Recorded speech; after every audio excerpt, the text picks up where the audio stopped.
Getting my son diagnosed was actually pretty hard for me. He is actually a twin. His twin sister is typically developing. When they were born, they were preemies, so they had already asked us to look at him as his adjusted age versus his actual age.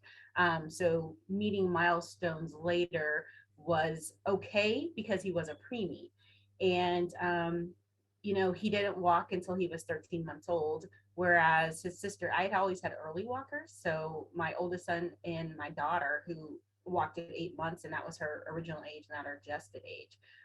But I was told, it wasn't a problem. He did talk. We only had some speech delays, but it became more and more. There's just little quirks about him or little things that were different. Um, he really missed it on the social cue, those kind of things.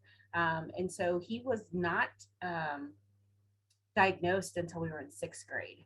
And one of the things that they had commented was that his twin sister was like having a para who kind of anticipated things for him, did things for him, and she also made him talk for them. So they would go in a pair to meet someone, and she would force him to have that initial conversation so he could make eye contact for about 5 minutes, and after that it would drop. Because she would then step in and say, "Hey, we'll talk to these people, or pack it up and let's go."